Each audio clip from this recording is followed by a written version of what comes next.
All right, Nikki, you got sound? We good? All right. We are here in Homosassa after what 38 years. We are here in Arapika. That's right. We're hiding the Poon House. Anyway, the great Tom Evans, Al Dopirak, and Dean Butler. You guys have amassed, I would say through you, Tom, probably the greatest fishing team of all time. And let me just recap this a little bit. Over the years, you've attained 16 world records, 10 are still current, but we're talking about real fish here. We're talking about a 12-pound, 183-pound black marlin, a 16-pound blue marlin that weighs 272 pounds, a tarpon, 12-pound tarpon, that's 194 pounds. The 16 is 190.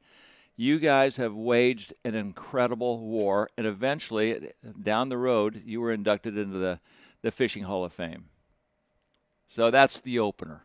What I'd like to say now is let's recapture Homosassa, because I think it originally kind of started here. When you came here with Steve Huff a number of years ago, what did you first see and what brought you to this Poon House here in Homosassa? We'd had one of the typical Florida Keys weeks where weather was horrible, fishing was horrible, and this was 1974 or 5. So Huff says, looks like it's going to be shitty for the next week. Want to take a road trip? Fine. So we drove up here, and the weather, for some reason, backed up, and we had a tropical low sitting over us when we got here. And we were motel bound, and we finally got out on the water. We were only here 4 or 5 days. And we got out, it might have been blowing easily 20, 25. And these things were coming surfing.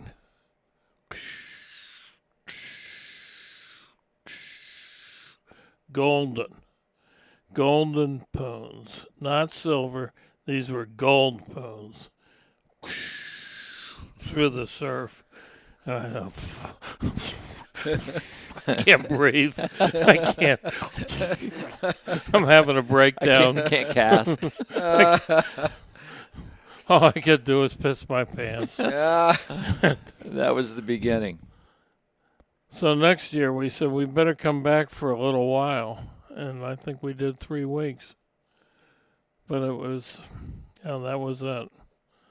I never saw anything like that. I mean, those things, when they were surfing, and they looked about that thick on high, coming down that flat where we were today in that black shit, but they were gold.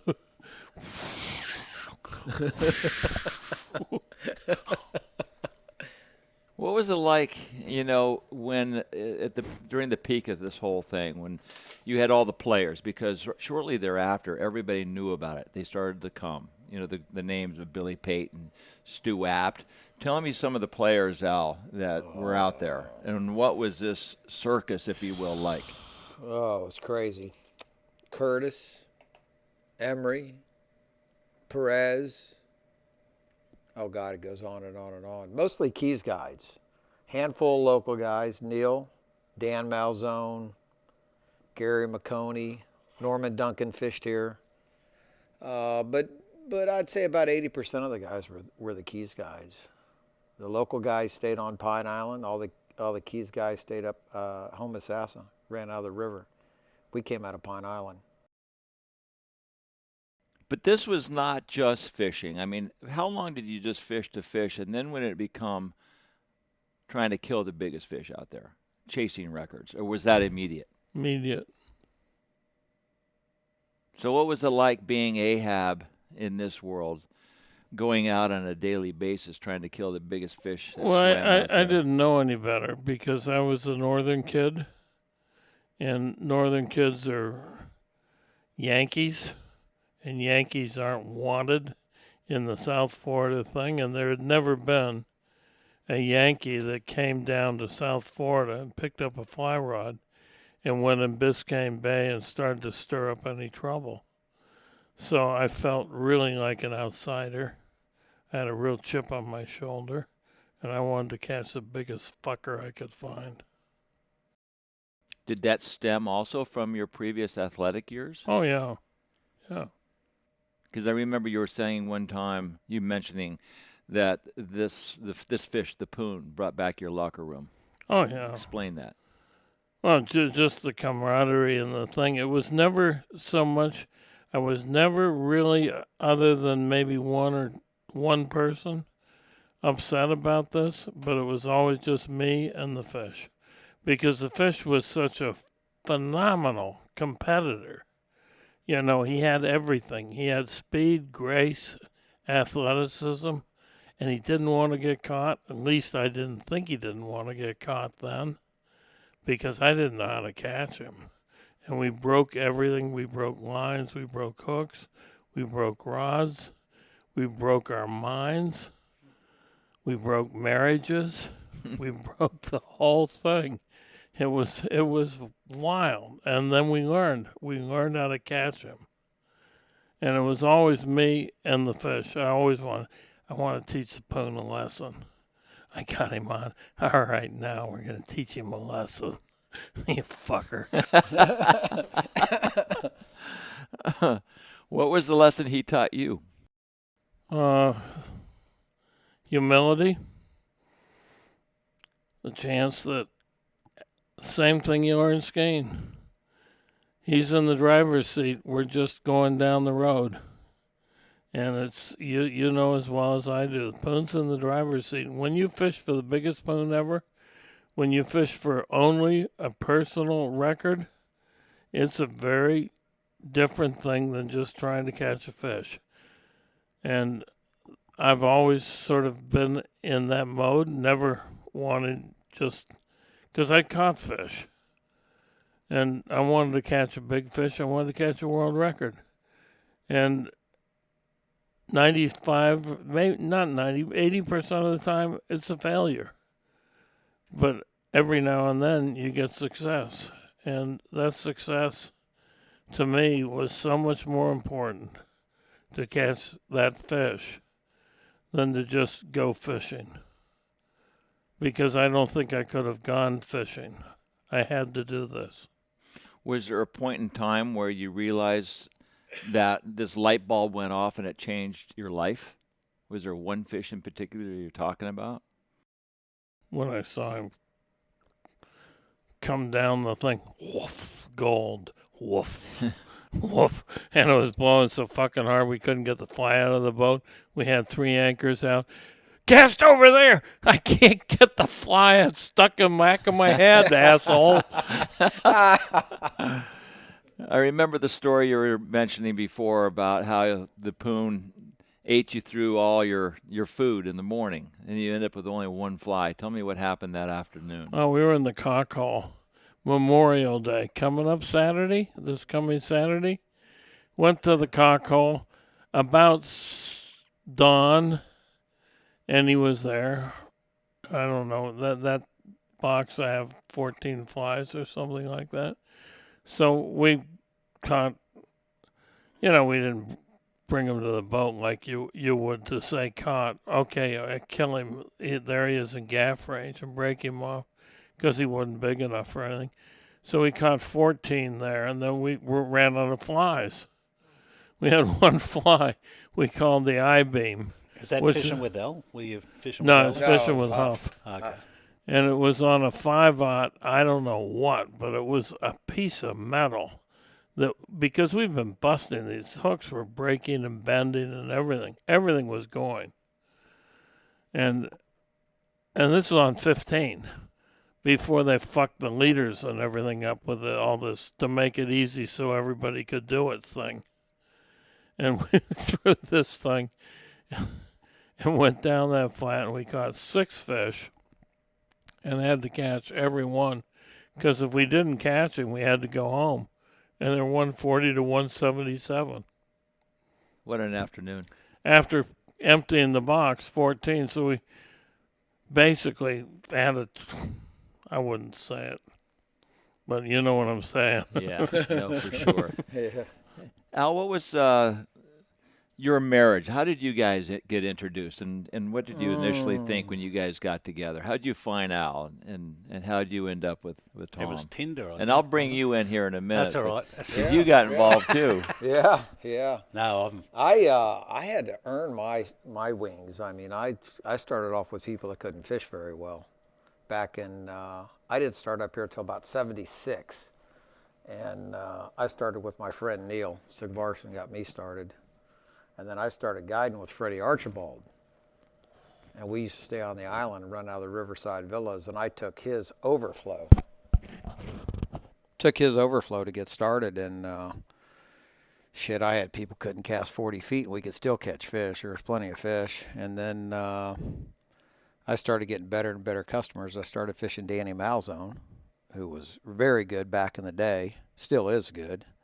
And I fished Chris Parkening for a long time, and I think Mike Suchek was fishing Tom at the time. I was being tortured. He was being tortured, and Suchek decided he was going gambling. He wasn't going to guide anymore. Last day of the poon season for me in '83, I think. And Suchek says, there's no reason for me to fish with you. Al's got an open day. Better get on his boat. And I was headed to the Tampa airport that night with Tanya. And we got on that boat. I don't remember whether we caught 4 or 6, but we fucking smoked them. We caught 6. And I thought, holy mackerel, I'm back in the game again. So that's when you got your guy. Yeah, absolutely. I was, I'd seen him all over the place, the Riverside Villas, and I'd think, who is that big bastard? I'd see him in the evenings. We'd fish all day, and he'd be running out to the highway. I'm like, God, training. Dang, this fucking guy's a real deal. I mean, that fucking calf's the size of most men's thighs, I'm like, God dang. And then I found out who he was, and I'd see him around the Riverside, and I was thinking the whole time, if this clown ever fished with me, we'd fuck him up, because I knew we could get him. And then finally, the time came along where we got to fish together, and I said, the first day I took him, I said, I'm going to fucking wear his ass out. And you couldn't. I remember the first place I went to, I had him dialed in. I said, hey, you see that big black spot up there? He goes, that big dark-looking thing up there? And I go, yeah, dude, that's all fish. He goes, nah, come on. I mean, I just shut the fucking motor off. That's a rock spot. I knew exactly where they were going to come in. I had him dialed in. He fucking made one cast and was hooked up. And the rest of the day, we just smoked him from there on out.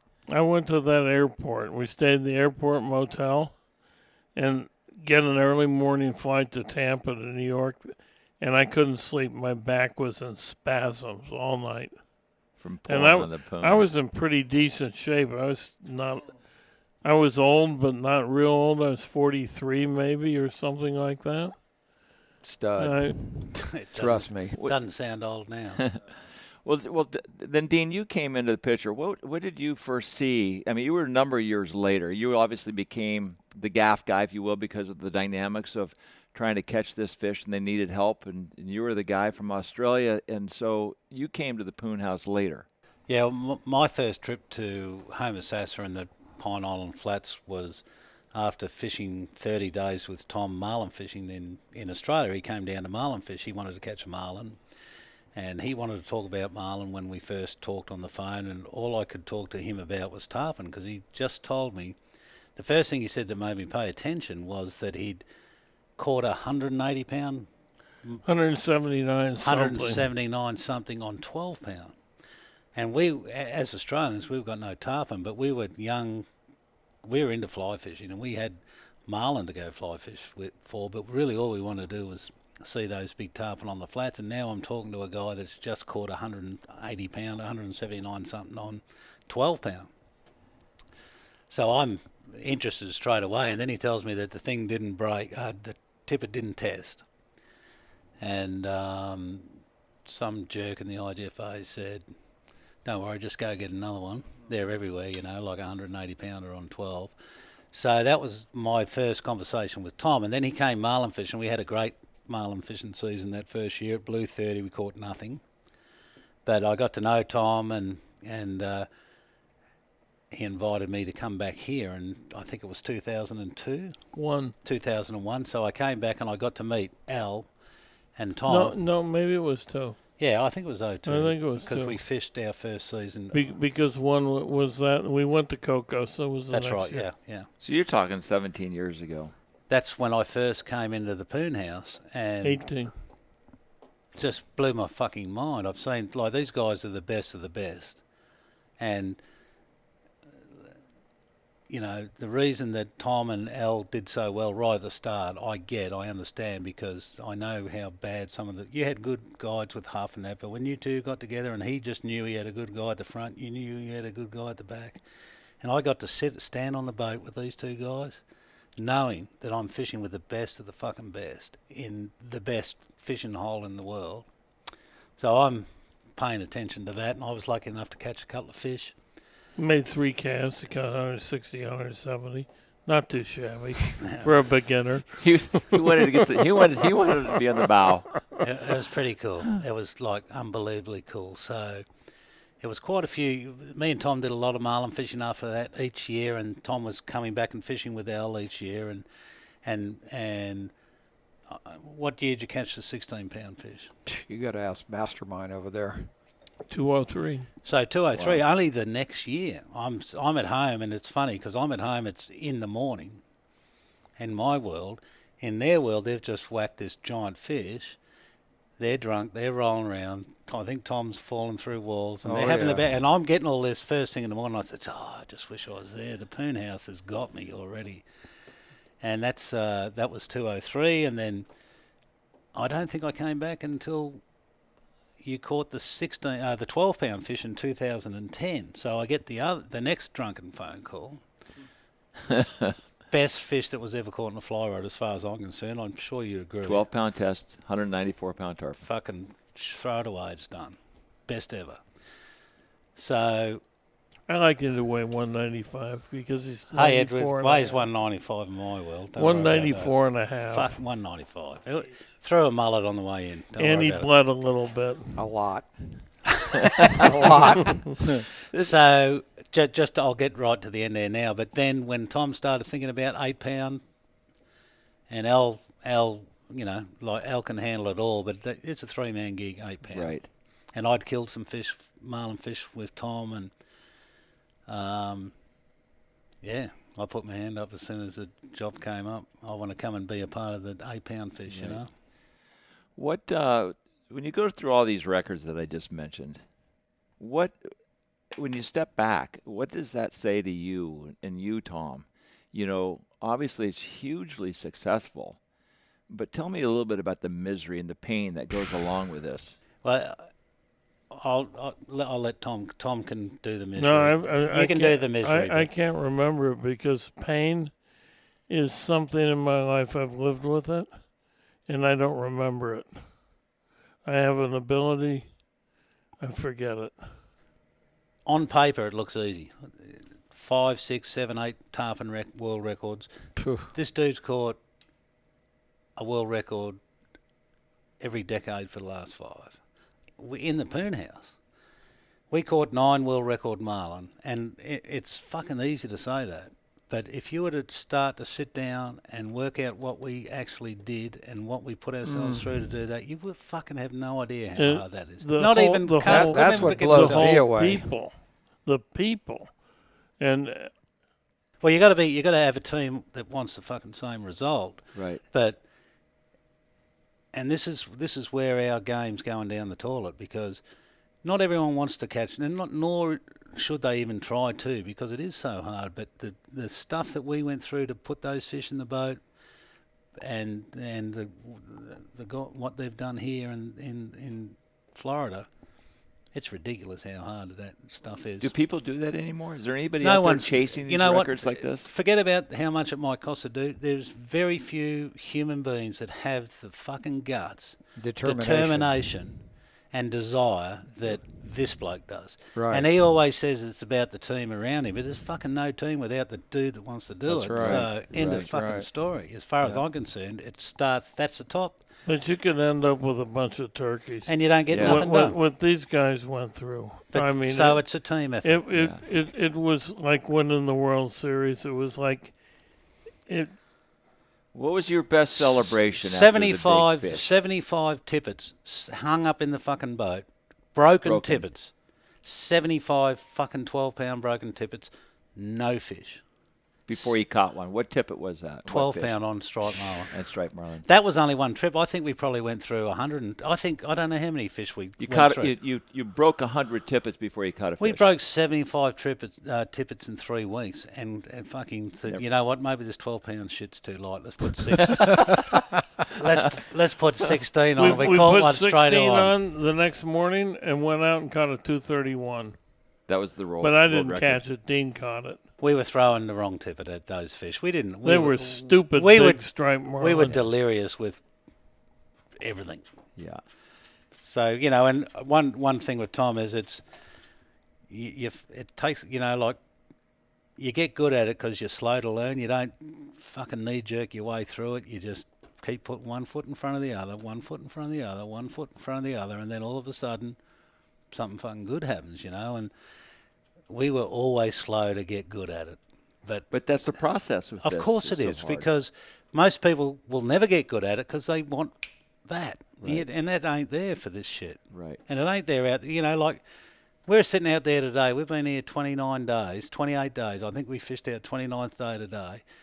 We've watched people come and go. The fishing's been good and bad. You know what? At the end of today, it was fucked. There was cloud, there was smoke, there was fucking nothing good about tarpon fishing Blowing out like there. Blowing like a and there is fish coming down the flat, and we look around, there's not a soul to be seen. And it wasn't bad fishing, and they were fucking chewy. Mm-hmm. Because there wasn't anybody there. Yeah, but you know who was there? We were fucking there. 30 days into it, and we were still fucking there. So I guess that's kind of like the testament and the statement for your careers. You were I there. guess. You Yeah. were there. Oh, we put our time in. Yeah. Big time. What was it like for you, and you too, gaffing these big monster records, knowing that this is a dangerous game? More dangerous for him than me. He's the gaff master. He's very good at what he does. Well, still, you killed some big fish Oh, yourself. I've killed some big tarpon, no doubt. But with Tom, he was so good at fighting them that when he got them to the boat, it really wasn't a huge challenge. I don't think I had many fish that I gaffed for him, which we didn't kill a lot of fish. We were very careful about Killed the about fish maybe we killed. 2 or 3. I don't think did we ever hang one that wasn't a world record? No. I didn't think so. And I think we only gaffed 2 that were world records. Yeah, and I mean, even when we caught that 180 on 12 that didn't test,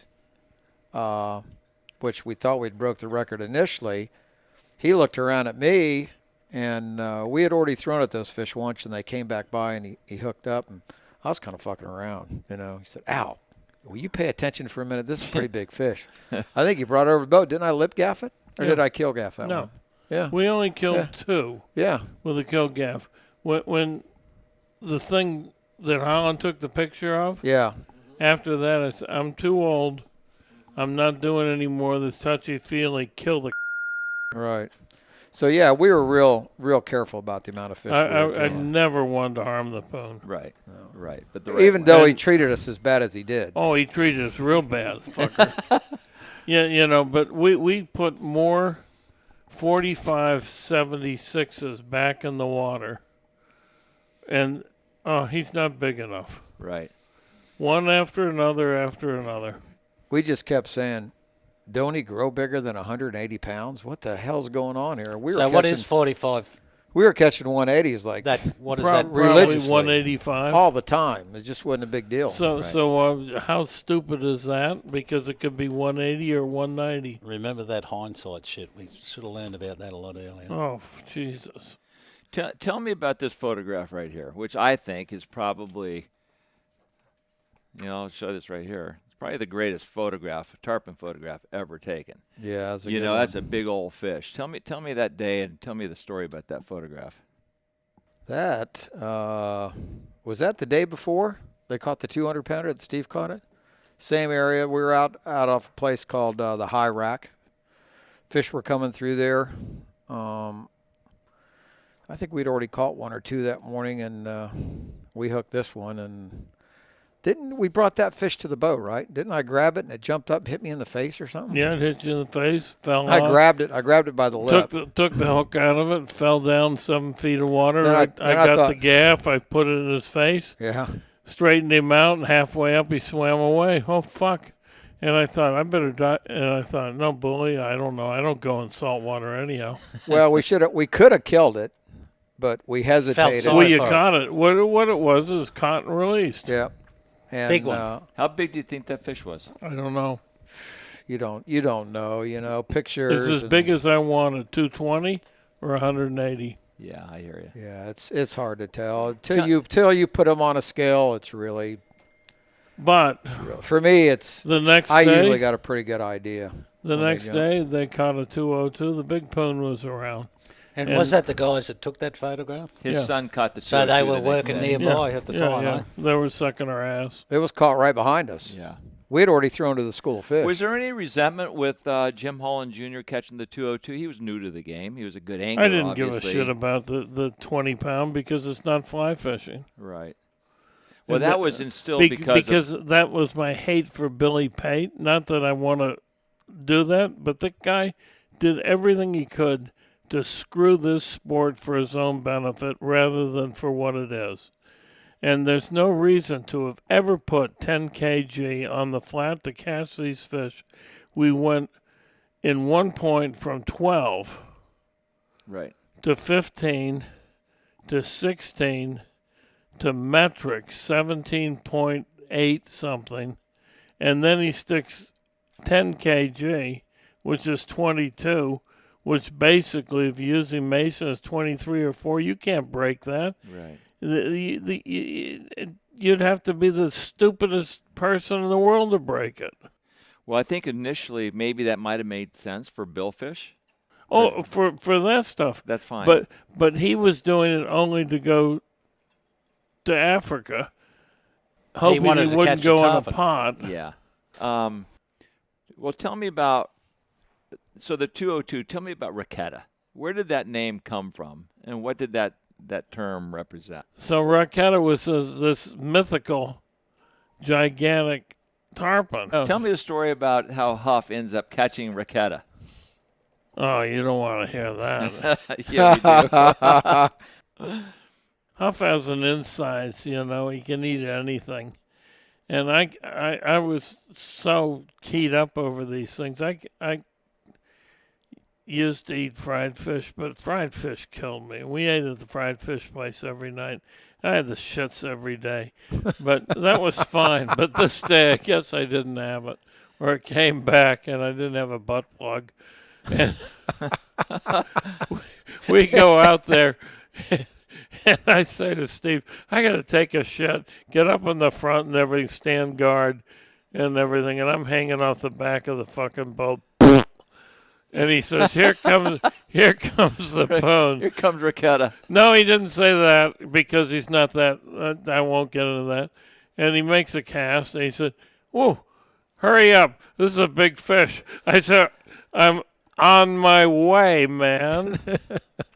And I get my pants up, and he said, I'm turned this loose. I said, that's good. And crank the motor up, and down the flat we go. And everything is going around the boat. We put it in neutral. He said, would you mind gaffing? I said, no, I have no problem with that. Gaff the thing, pulling the boat. Holy fuck, that's a big this thing. Whoa. And off we go to the crab shack with it, and that was that, 186 pounds. But he never entered it. No, he wouldn't do it. I'm a guide. I said, well, you fucked the whole thing up. What am I going to do? Put it in, for God's sake. Everybody knows you. No, I'm a guide. I don't do that. Well, it's kind of interesting he had that perspective because you were working so hard to catch this fish, and just by chance he gets it. I mean, I can see it going either way. I don't what. He caught the fish. Anyway. It should have been weighed and bloody. It was an achievement at the time. it was. It should have gone. And into what year was that?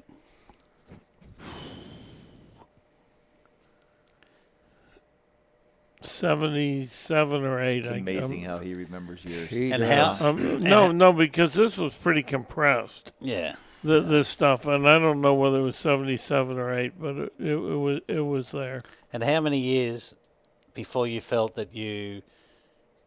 Because it was about you as much as him. He caught the fish, put the fish in the book, and that gives us something to chase. It's a new barrier. Yeah, but Yeah. I thought it was disrespectful It was. not to put it in the book. It was. Right. It was. You know what I would have done? And I love Steve Huff. Don't fucking worry about that. But I would have broke the fucking thing off before I put it in the boat.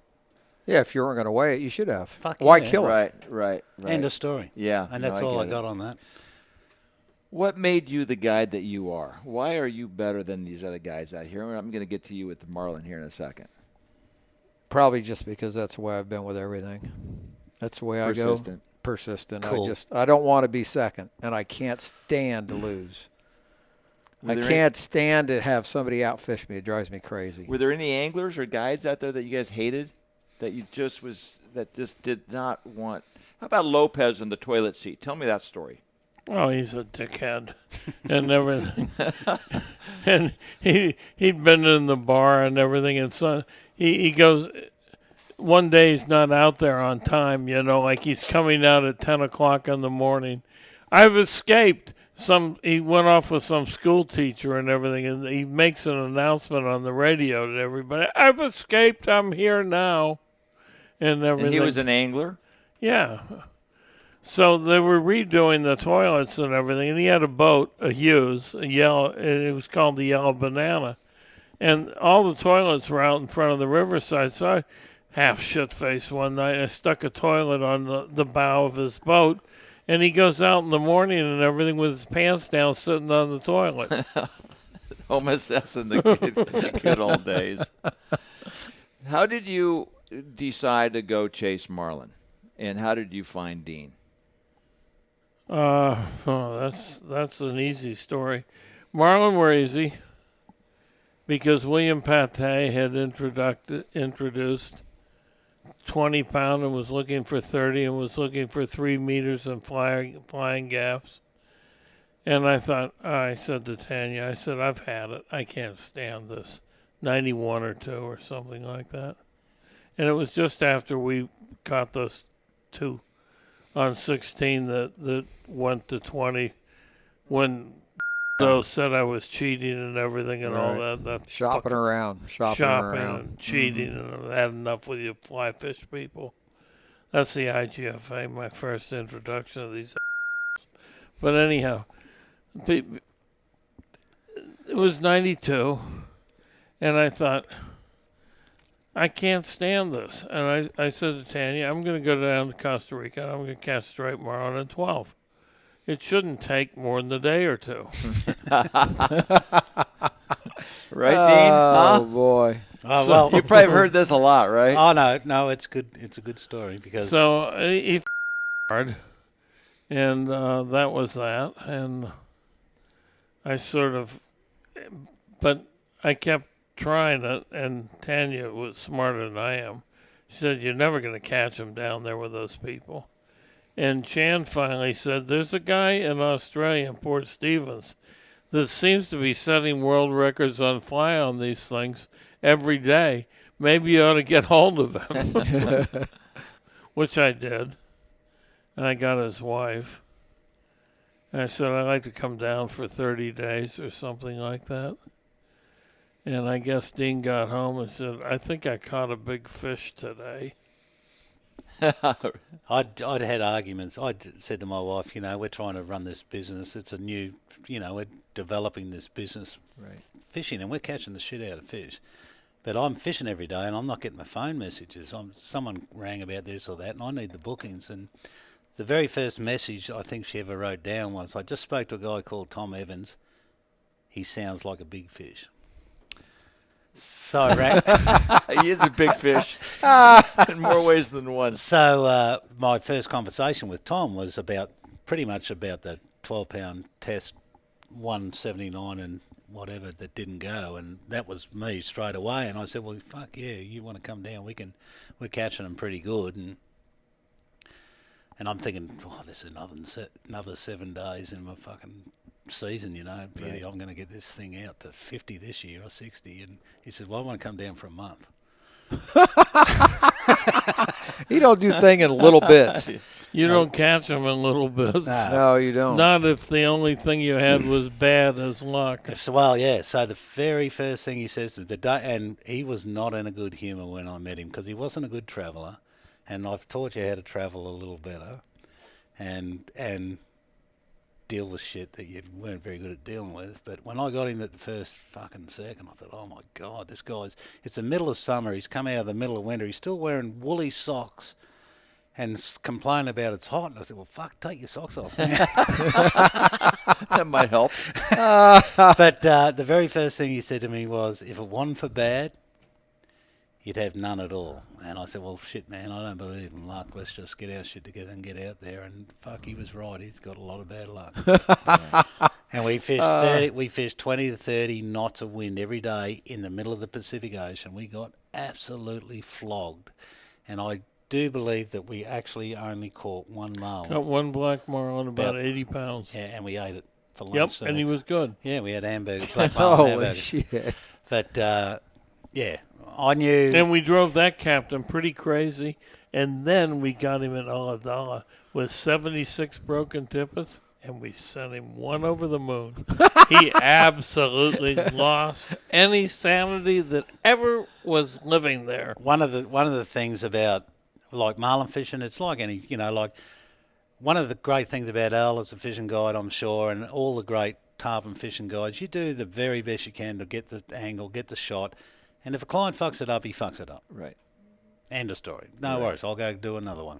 Find another one. But with marlin fishing captains, you know, it's different. They need to be able to put some shit on the board. They need to put a flag up the pole at the end of the day. Is it an ego thing or is it a commercial, professional thing that they got to promote? The bigger the boat, the bigger the ego, I guess, because the fucking egos of marlin fishing are out the fucking door big, you know. Right. But what, you know, and some of the greatest fishermen in the world are running around 50-foot boats catching marlins, but we have busted more than our fair share of captains that are really good at catching them on conventional tackle, but the difference between catching them on a 30-foot leader and a 12-inch leader, it does stretch them. And, you know, we've had great results with, I think we caught 9 world records with 6 different captains.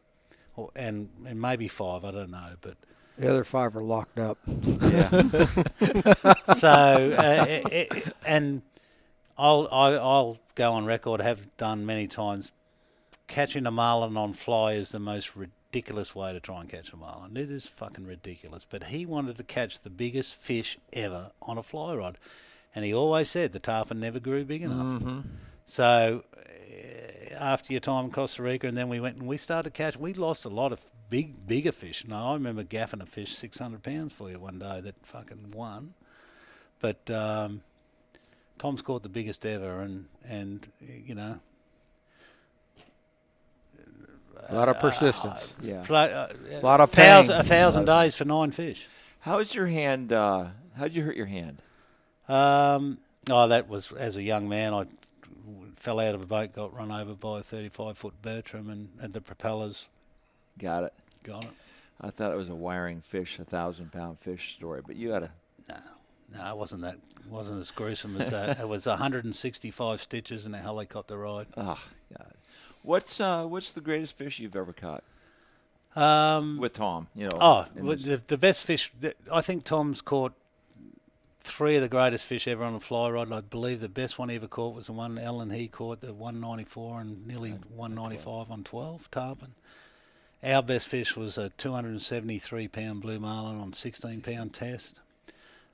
We spent a big amount of, you know, we put a concerted effort into fishing Vanuatu. I remember ringing Tom up from Vanuatu in about 2001 or 2 after having just spent a little bit of time with him and seen all these 200 to 300-pound blue marlins. We're trying to catch them on light tackle for actually Gary Carter. Yeah. And I rang Tom up and said, fuck, there's a lot of blue marlin here that we can catch on a fly.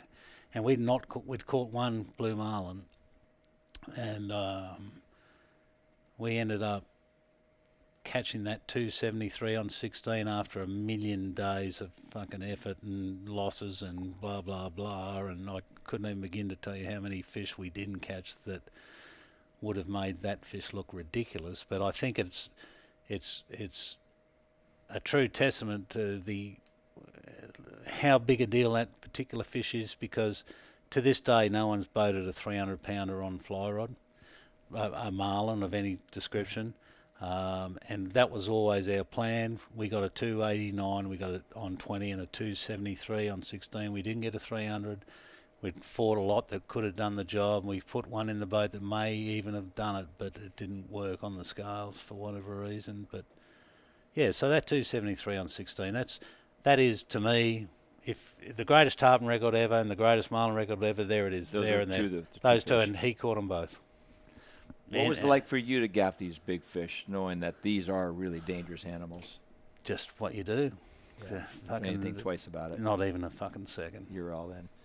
Tom, after all these years, I mean, it was you had a big spread there.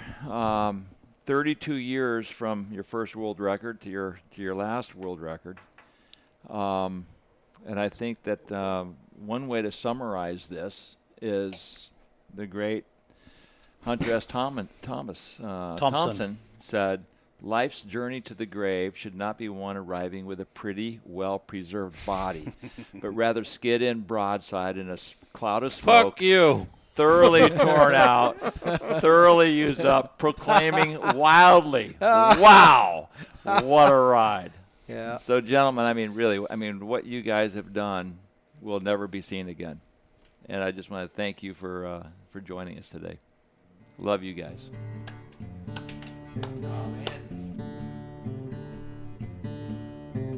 What I saw is West Side Story. What I saw is just alright.